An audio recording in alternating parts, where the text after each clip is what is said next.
Esposito ahí, con su esposito ahí cuidándola. Amén.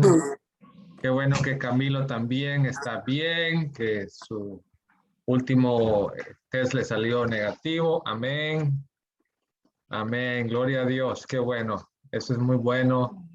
Y bueno, sigamos orando pues obviamente por James, ¿no? Que tiene, parece que me escribió Gabriel que estaba en un momento difícil ahí, ¿verdad? Están todavía críticos, así que hay que seguir orando por ellos. Y también hay algunas peticiones de oración, ¿no? Que vi en el chat de Belkis y, bueno, seguir orando, ¿no? Seguir cuidándonos, como decía Benjamín, hay que seguir cuidándonos, no bajando la guardia, ¿verdad? Pero también con fe, ¿no? En el camino, cuidándonos, pero con fe en el proceso, ¿no? Así que vamos a orar. ¿Qué les parece si oramos? Comenzamos a aprender un poco más de la Biblia.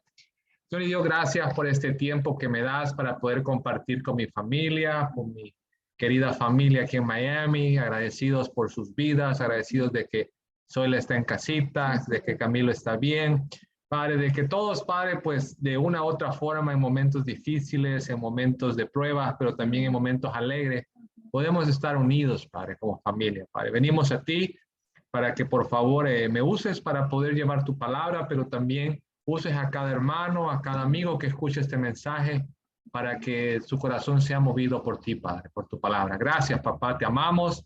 Tú sabes que queremos tener una fe que te agrada, así que ayúdanos en esta noche a poder ir más profundo y poder hacer los cambios que tú deseas para tener esa fe que mueve montañas. En nombre de Jesús, amén.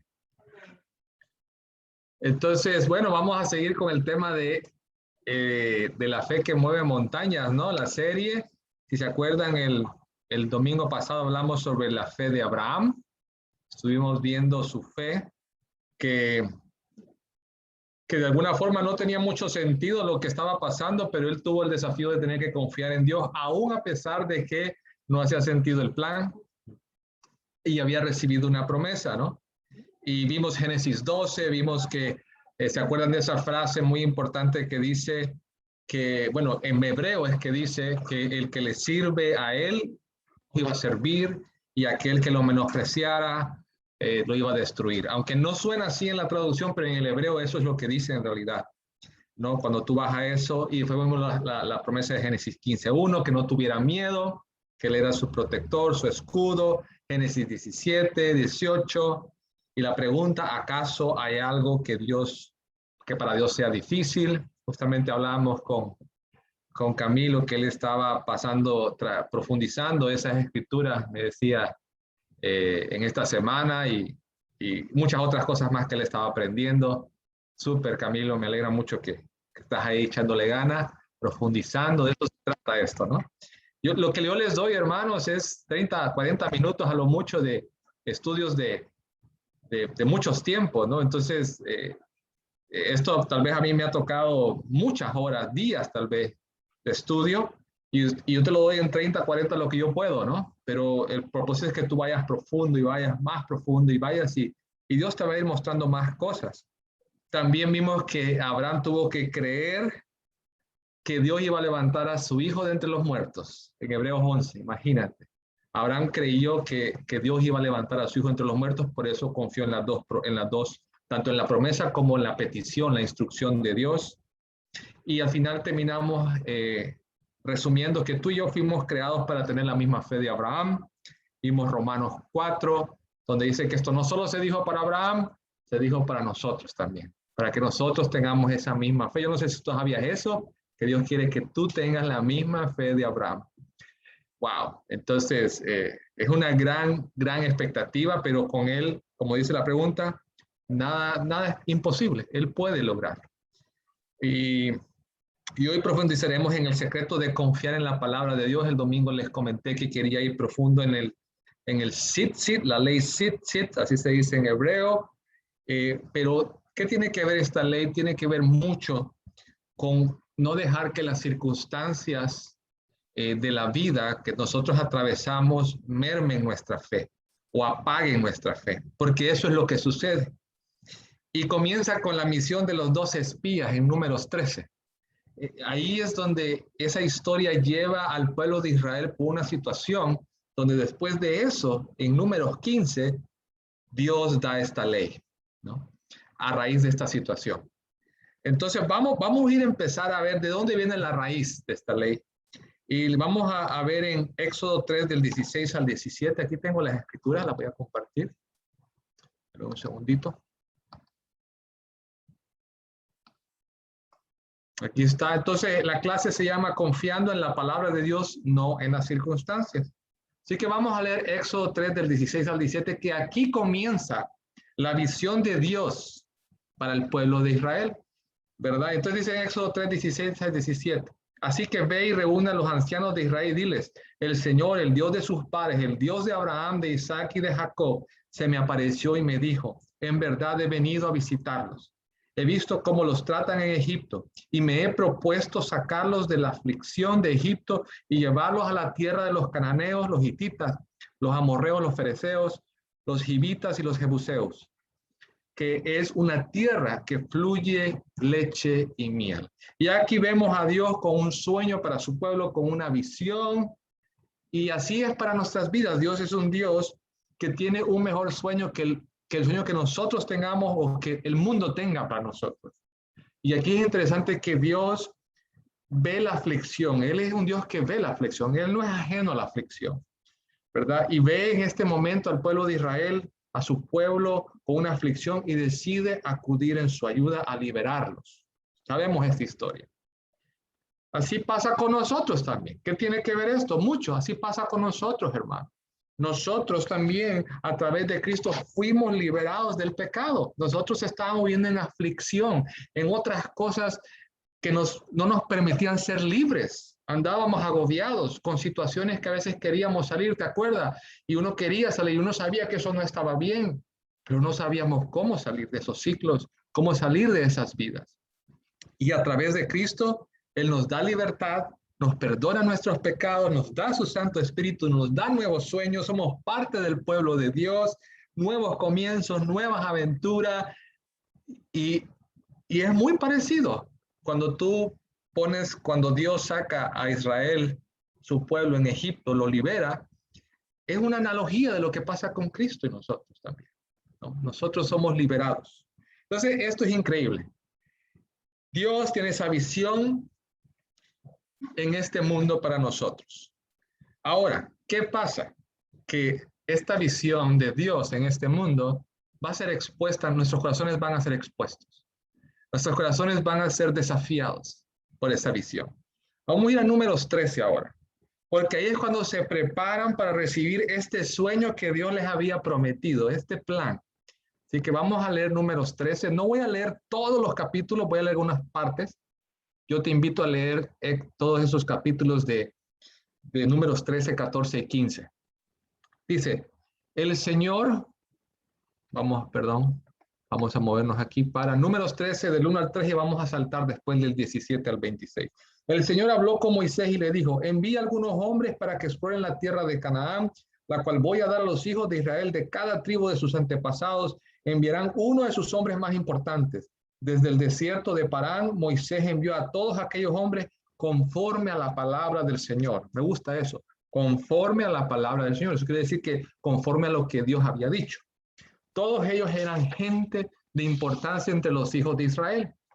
Al enviarlos, vamos al versículo 17 ahora. Al enviarlos a explorar la tierra de Canaán, Moisés les dijo, vayan de aquí al Negev, suban al monte y observen. En hebreo esta palabra observar, ra'a. ¿Cómo es la tierra? Y si el pueblo que la habita es fuerte o débil, y si son pocos o muchos. Fíjense si la tierra habitada es buena o mala, y en cómo son las ciudades habitadas, si son campamentos o plazas fortificadas. Fíjense si el terreno es fértil o estéril, y si hay árboles o no. Ármense de valor y traigan algunos frutos del país.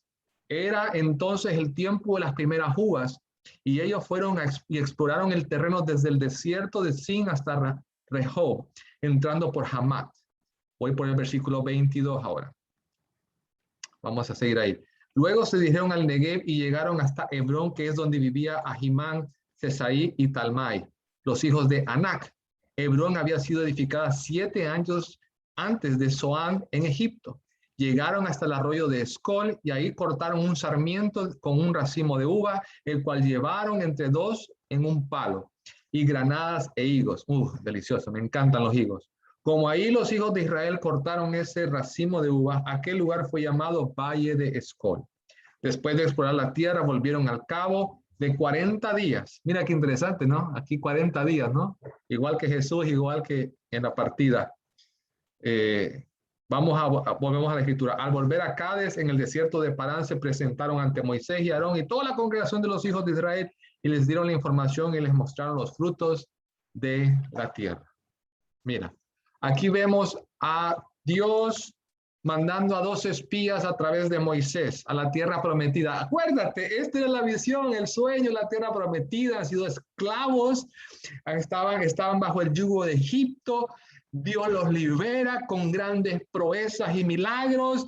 Y viene, ¿te acuerdas de las plagas? ¿Te acuerdas cuando los persiguieron, las columnas de fuego? Eso era impresionante. Y Dios dándole este sueño, esta visión, ¿verdad? Y ahora se iba a cumplir. ¡Qué increíble! Se iba a cumplir. Y algo que les dice en la escritura, que les dije en hebreo Ra'a, le dice observen, vean, miren. Eso quiere decir perciban, aprendan de ella, consideren, distingan. Es lo que quiere decirle esa palabra. Estaba diciendo vayan y exploren, véanla, prueben, analícenla, ¿no? Aprendan de ella. Y preguntas que ellos tenían que hacerse y responder mientras estaban ahí era ¿cómo es la tierra? ¿Cómo es el pueblo? ¿Está fuerte o está débil el pueblo? ¿Son pocos, son muchos? Es lo que le estaba diciendo en la escritura. ¿La tierra es buena o es mala? ¿Cómo son las ciudades? ¿Cómo son las plazas? ¿Cómo son sus fortificaciones? ¿Cómo es el terreno? ¿Es fértil o es estéril? Y, o sea, tenían que ir allá a indagar profundamente, ¿no? No era solo ir a pasear ahí de turista, ¿no? Era realmente entrar, ¿no? Y ver. Todo esto que Dios les pidió a estos israelitas tenía que ver con que ellos, personalmente creo que tenían que ver con la experiencia que ellos tendrían que tener en ese lugar. Tenían que usar sus sentidos. Es probable que no solo vieron, también tocaron la tierra. Los frutos, los tocaron, los olieron, probablemente hasta probaron las uvas, ¿no? Que eran grandotas, ¿no? Tuvieron que llevarlos entre dos. Tal vez hicieron varias cosas que tengan que ver con sus sentidos. Era una experiencia que ellos iban a tener para después regresar y contar, ¿verdad? Esa era la experiencia. ¿Y qué tiene esto que ver con nosotros hoy en día? Pues muchas cosas, porque nosotros también en el día a día estamos en lugares, compartimos con personas, vemos, olemos, probamos, tocamos. Estamos en experiencias en diferentes situaciones. Unos van para el centro comercial y ya tienen una experiencia, otros van a una casa, otros van al trabajo, otros van a la playa. Todo es una experiencia, como estos hombres experimentaron. Y cada situación es muy diferente, pero somos impactados con ella. Hablaba con los misioneros de Tarija y los que están sirviendo ahora en La Paz, y cómo a veces son diferentes historias, y yo estando aquí en Miami ahora es otra historia. Son muchas cosas muy diferentes, aunque todos estamos con el COVID, lo enfrentamos muy diferente el COVID, ¿no? Porque son 2 escenarios, hasta 3, muy diferentes. Entonces, ¿por qué te comento esto? Porque la verdad es que nuestra fe es afectada por lo que vemos, interactuamos en el día a día, con nuestras familias, con nuestro trabajo, con quienes compartes más tiempo. Esta fe va a ser impactada y vamos a tener mucha influencia con lo que en el día a día nosotros estamos haciendo, con lo que pasa en el mundo, con lo que escuchamos por la radio, por lo que vemos en la televisión, por los comentarios, por todo eso. Por la iglesia también nuestra fe es afectada positiva o negativamente, los hermanos que tenemos a nuestro alrededor. Todo esto impacta nuestra fe, impacta nuestros corazones, como pasó con estos espías, que muchos de ustedes ya saben la historia, pero la estamos volviendo a contar. Todo esto lo que hace es, una de las cosas, 2 cosas hace, o fortalece nuestra fe o la debilita. Es lo que pasa. Todas estas experiencias hay dos opciones, no hay otra. O salimos más fortalecidos con estas experiencias o nos debilitamos. Esto fue lo que pasó con Abraham. Él tuvo una circunstancia y unas experiencias difíciles, pero más bien lo que produjo en Abraham fue fortaleza y dio gloria a Dios. ¿Me explico? Es muy diferente. La fe de Abraham pudo enfrentar correctamente las circunstancias que tenía. Pero aquí vamos a ver otros ejemplos que no necesariamente fueron como los de Abraham, aunque hubieron dos, ¿verdad? Que sí les fue muy bien, a Josué y a Caleb. Entonces vamos a seguir leyendo un poquito más. Vamos a seguir viendo números 13, ahora del 27 al 33. Sigamos, vamos a seguir leyendo.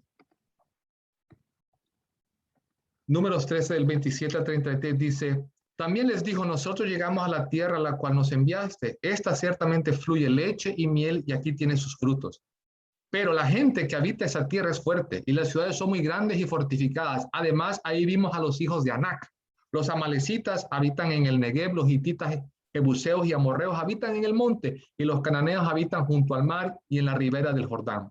Caleb pidió al pueblo que se cayera delante de Moisés y dijo, subamos pues y tomemos posesión de esa tierra porque nosotros podremos más que ellos. Pero los que habían ido con él dijeron, no podemos atacar a ese pueblo porque ellos son más fuertes que nosotros. Además, entre los hijos de Israel hablaron mal de la tierra que había explorado y hasta dijeron, la tierra que recorrimos para explorarla se traga a sus habitantes.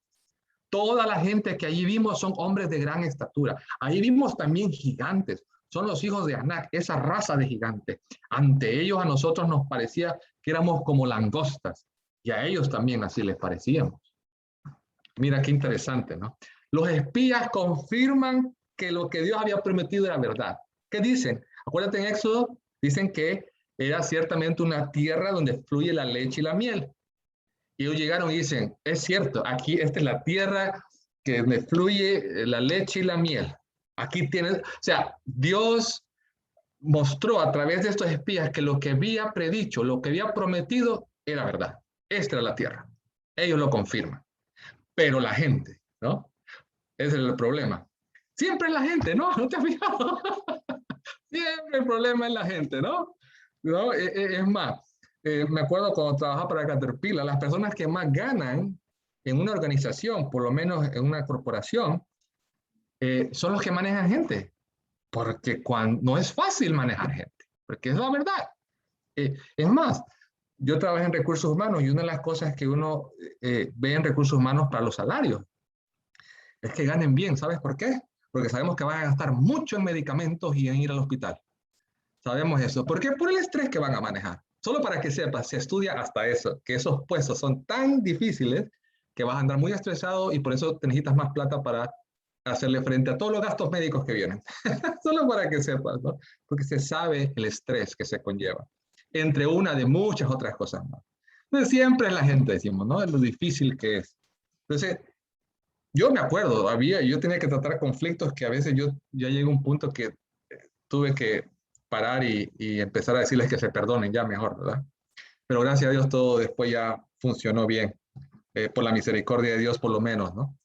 Ahora, volviendo al tema, aquí vemos que comienzan a contar cómo se sintieron algunos de ellos, de la gente que estaba ahí en la tierra prometida. ¿Cuál era el problema, hermano y hermana? Los que habían visto, habían escuchado, oído, tal vez vieron la forma en que hasta los miraban, y eso había calado profundo en sus corazones más que el haber confirmado que Dios es en el lugar. Eso era fue más profundo para ellos eso que la promesa de Dios que ellos estaban confirmando en su palabra.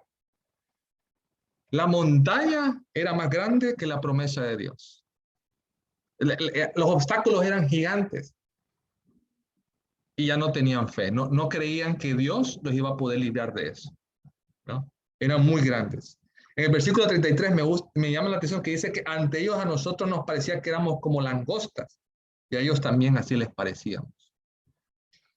Ellos se habían creído todo lo que habían pensado y guardado en sus corazones, lo habían creído. Se olvidaron de la promesa de Dios, se olvidaron de la palabra de Dios, se olvidaron del Dios que los había librado de muchas cosas. Y lo que guardaban, se habían creído todas esas mentiras, todas esas cosas y cosas que creyeron en su mente o que hicieron en su corazón, las guardaron y eran más grandes que la fe en la palabra de Dios. Eso fue lo que pasó. Es más, hasta se imaginaban cosas. Imagínate. Se traga a sus habitantes, dicen, ¿no? Ya hasta exageraban, ¿no? Hasta se tragan a la gente, ¿no? no se tragaban a nadie. Pasa es que ellos estaban tan alterados y tan con miedo que, no hombre, están locos, hasta la tierra se traga a la gente ahí. No se traga a nadie. Pero se habían creado una imagen tan, pero en su mente, tan complicada y tan negativa de su experiencia, que habían perdido la fe en que Dios podía mover montañas, en que Dios era el que los llevaba, y si Dios lo había determinado así, Él lo iba a hacer. ¿Sí me explico? ¿Estamos entendiendo un poco ya? ¿Qué tiene esto que ver con la fe? Las circunstancias eran más poderosas y profundas en sus corazones que la palabra de Dios. Y así nos pasa a veces a nosotros, a mí me ha pasado. Las circunstancias nos nublan y una situación se vuelve tan complicada que perdemos la fe, perdemos la mirada en Dios, perdemos la mirada en la palabra de Dios. A todos nos pasa. Por eso Dios dejó esto, para que siempre nos acordemos. Porque Él sabe que el corazón del ser humano es así. Tendemos a exagerar cuando tal vez no es como nosotros lo estamos viendo o como otros lo dicen, sino que hay que poner nuestra mirada, nuestra fe en la palabra de Dios. Y así nos pasa, podemos llegar a creernos todo eso.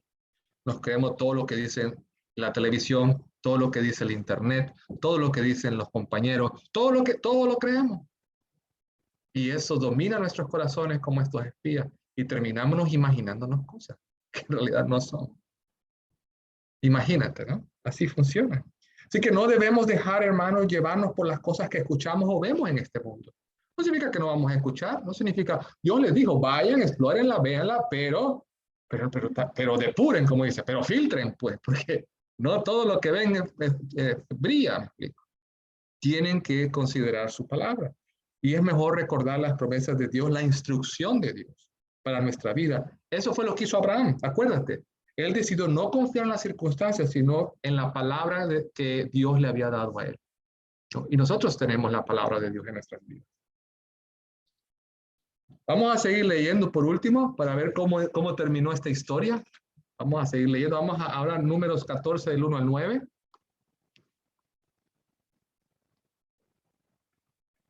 14 del 1 al 9 y después del 20 al 24. Dice, toda esa noche la congregación comenzó a gritar y llorar. Todos los hijos de Israel se quejaron contra Moisés y Aarón y toda la multitud les dijo, ¿cómo quisiéramos haber muerto en Egipto o morir en este desierto? ¿Para que nos ha traído el Señor a esta tierra? ¿Para morir a filo de espada y para que nuestras mujeres y nuestros niños sean tomados prisioneros? ¿Acaso no sería mejor que regresáramos a Egipto? Y unos a otros se decían, designemos un capitán y volvámonos a Egipto. Entonces Moisés y Aarón se postraron sobre sus rostros delante de toda la congregación de los hijos de Israel, mientras Josué, hijo de Nun, y Caleb, hijo de Jefuné, que eran dos de los que habían ido a explorar la tierra, se rasgaban las vestiduras y hablaban con toda la congregación de los hijos de Israel. Les decían, la tierra que recorrimos para explorarla es una tierra sumamente buena.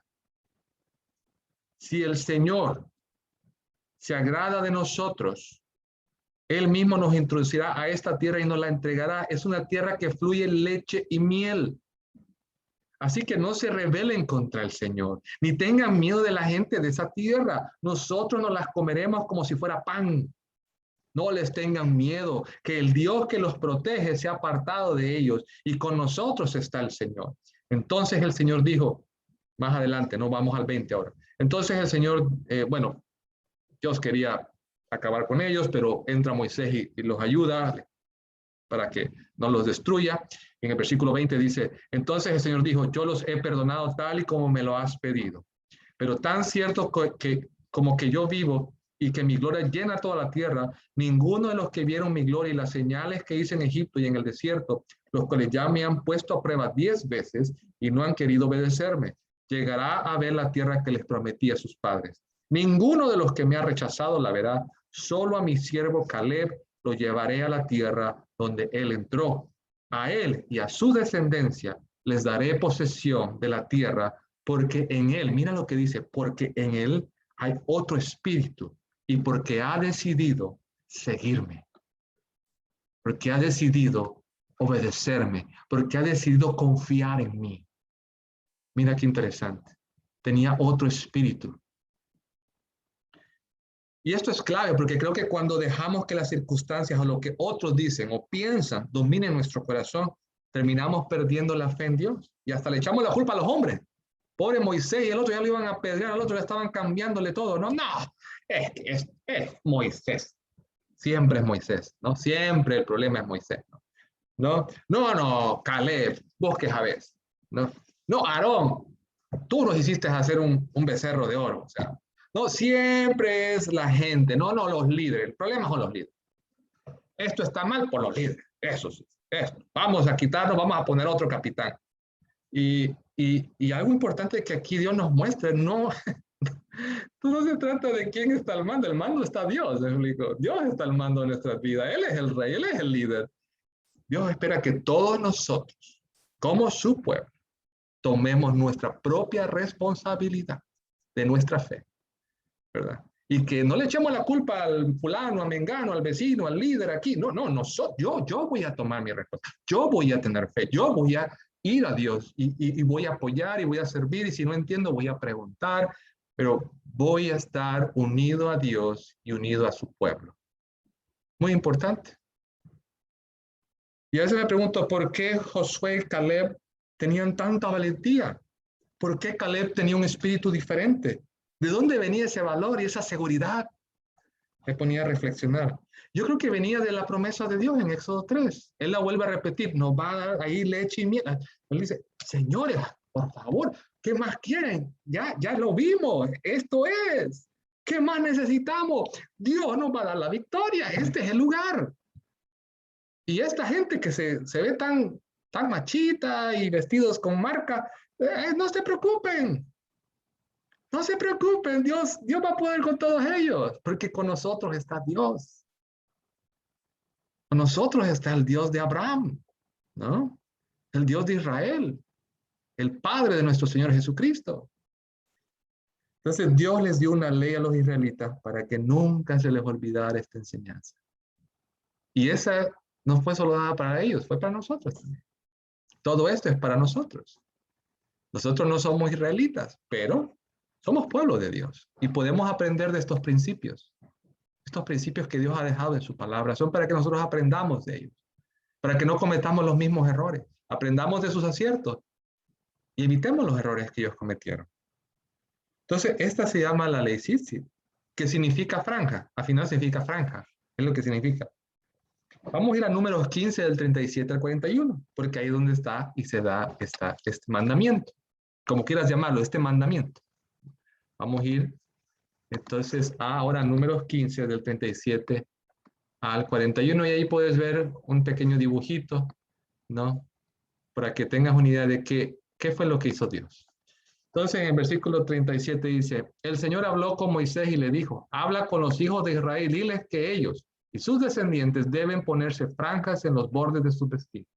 En cada franja, en los bordes deben poner un cordón de púrpura. Esa franja les servirá para que cuando la vean, se acuerden de poner en práctica todos mis mandamientos y para que no se fijen en lo que ven o en lo que piensan, para que no se prostituyan.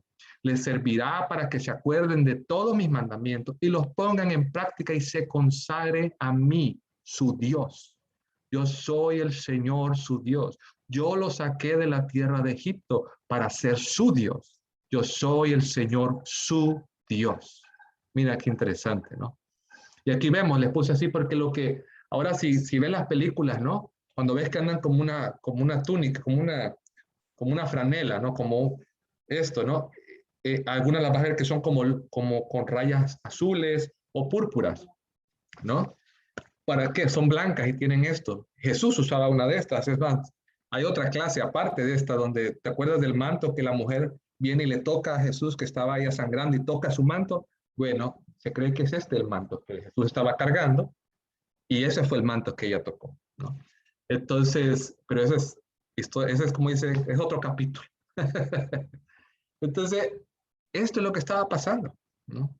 Dice que Dios les pone esto, dice que tenían que usar esto ahora de en adelante, para que siempre que lo vieran, nunca se les olvidara en poner en práctica todos sus mandamientos, para que no se fijen en lo que ven o en lo que piensan, para que no se prostituyan. Les servirá para que siempre que lo vean se acuerden de poner todos mis mandamientos y los pongan en práctica y se consagren a mí, su Dios, a que sean santos, a que sean diferentes. Mira qué increíble enseñanza. Yo no sé si tú sabías esto, pero esto es algo profundo. Ahora, por eso no quiero decirte que ahora tienes que comprarte un manto con azul y blanco y todo eso. No estoy diciendo eso, ¿no? Para nada. Lo que estoy diciendo es que Dios nos está mostrando algo muy importante aquí, que tiene que ver con el corazón, que tiene que ver con lo que nosotros escuchamos, con lo que albergamos en nuestro corazón, con lo que nutrimos nuestro corazón. Lo que en pocas palabras le estaba diciendo es cuando la vean, no hagan caso a su corazón. Cuando vean una circunstancia, cuando estén viendo cosas diferentes, difíciles, cuando escuchen algo, cuando en este mundo vamos a tener muchas circunstancias y muchas situaciones como Abraham. Pero cuando estemos en esas circunstancias, ¿qué es lo que Dios dice? No hagan caso a su corazón. No hagan caso a lo que piensan. Es lo que está diciendo. No hagan caso a lo que ven. No hagan caso a lo que escuchan de este mundo. Más bien, cuando escuchen eso, cuando vean esto, busquen mi palabra. Acuérdense lo que yo estoy enseñando. Vayan a mí. No se dejen llevar por estas cosas. Vayan a mi palabra. Nutran su corazón. Recuerden los mandamientos. Porque para cada situación en la que estamos, está la palabra de Dios ahí. Hay una escritura de la palabra de Dios ahí para ayudarnos. Eso es lo que tenemos que ir ahí a la palabra de Dios. En vez de dejar que todo pase y pase y pase y pase y nunca vamos a la palabra de Dios. No, vamos a la palabra de Dios. Porque si no hacemos eso, terminamos como los 10 espías. Pero si vamos a la palabra de Dios, terminamos como Caleb y Josué. ¿Me explico? Porque esa es la diferencia. Así que los mandamientos que Dios nos da son buenos, hermano. Nos ayudan a caminar de una manera santa y agradable. Nos ayudan a poder cumplir con nuestros sueños y propósitos. Nos llevan a la santidad. Son santos, son dados por un Dios divino. Son mandamientos santos, divinos. Son hechos con amor de un padre a sus hijos. Y termino con esta escritura. En el Nuevo Testamento, para que tengamos una idea, 1 Juan 5, 2, 4 dice, en esto sabemos que amamos a los hijos de Dios, en que amamos a Dios y obedecemos sus mandamientos. Pues este es el amor de Dios, que obedezcamos sus mandamientos. Y sus mandamientos no son difíciles de cumplir, porque todo el que ha nacido de Dios vence al mundo. Y esta es la victoria que ha vencido al mundo, nuestra fe. Nuestra fe, nuestra fidelidad a Dios. ¿Sabes cuál es el lenguaje del amor de Dios? ¿Se acuerdan? Algunos de ustedes han visto los 5 lenguajes del amor. No hay un libro de los 5 lenguajes del amor. ¿Tú sabes cuál es uno de los lenguajes del amor de Dios? ¿Tú quieres mostrarle a Dios que se sienta amado? Obedece su palabra. Cuando tú obedeces su palabra, Él se siente amado. Dice que esta es la forma en que Dios se siente amado. Es cuando nosotros obedecemos su palabra. Ese es uno de sus lenguajes de amor. Él tiene otros también, pero ese es uno que nos dice la Biblia. Lenguaje del amor de Dios es que confiemos en sus mandamientos, que confiemos en su palabra. Y esa victoria y esa fe, esa fidelidad, ¿te acuerdan? La fidelidad que es fe, emuná, esa fidelidad nos da la victoria sobre el mundo. Así que para cerrar, hermanos, ¿cómo fue con Abraham? Así será con nosotros. Seremos expuestos a experimentar circunstancias positivas y negativas. Escucharemos, veremos, tocaremos, oleremos cosas que querrán entrar en nuestro corazón, plantar raíz en nuestros corazones. En esos momentos es cuando debemos nosotros buscar la palabra de Dios. No dejarnos solamente que las cosas fluyan en nuestro corazón. No dejarnos impactar, no dejarnos ir por lo que nuestro corazón siente, por lo que nosotros pensamos o vemos o sentimos, sino ir a la palabra de Dios y nutrirnos en qué es lo que Dios quiere sobre esta situación. Actuaremos con fe porque somos fieles a sus mandamientos. Y sabes, los mandamientos dicen que no son una carga. Si un hijo tuyo quiere tirarse de un acantilado, ¿tú lo dejarías? Claro que no, ¿verdad? ¿Cuál sería tu mandamiento para esta persona, para tu hijo? Prohibido. Prohibido pasar de ahí. Ese sería tu mandamiento. ¿Por qué lo haces? Porque lo amas, sabes qué va a pasar si se la cruza ahí, sabes que se muere. Así son los mandamientos. Los mandamientos de Dios son así. Él pone algo, no porque Él quiere que lo cumplamos, no, porque Él sabe que hay peligros. Y esa es la forma de cuidarnos, porque sabe que si no hacemos eso, más allá de esa fence, de esa cerca, de ese fence, hay peligro, hay muerte. Es para eso son. Los mandamientos de Dios son para cuidarnos, para vivir en santidad y no nos vaya mal, para cuidarnos y nos vaya bien con Él. No es porque Él quiere hacernos la vida difícil, no, es porque Él ve el peligro, Él sabe que hay maldad afuera y esos mandamientos nos dan esa barrera de seguridad. Entonces, eso es bueno confiar en Dios. Así que nos faltan 5 clases más al respecto. El plan es terminar el tema de la fe ahorita en agosto y en septiembre comenzaremos otro nuevo tema, Dios primero consiguiendo la misma estructura, el mismo modelo de 2 de Pedro 1. Y te dejo con estas reflexiones para que hagas estas preguntas. Tal vez podemos hablar un poquito. ¿Qué cosas, lugares o personas impactan tanto tu fe que se te olvida seguir la palabra de Dios? Piensa, ¿qué cosas, qué lugares o personas, dónde estoy? Cuando vas a ciertos lugares que te afectan tanto que se te olvida seguir la palabra de Dios. ¿Qué harás para que estas cosas, estos lugares o estas personas no estén por arriba de la palabra de Dios en tu vida? ¿Qué decisiones vas a tomar? Hay lugares, hay cosas que yo tuve que decidir no hacer o no ir o prepararme antes para ir porque yo sé o con ciertas personas o por ciertos escenarios es demasiado. Yo necesito prepararme o cortarlo o prepararme, ¿verdad? Entonces, ¿cuáles son? ¿Cuáles son esas circunstancias que te ponen al límite? ¿Qué puedes aprender de los 12 espías para no imitar a los 10 sin fe y seguir a los 2 que tuvieron fe? Eso es por ahora, hermanos. Espero que les haya ayudado. Y bueno, así que lo dejo ahora. Te entrego los controles, Benjamín.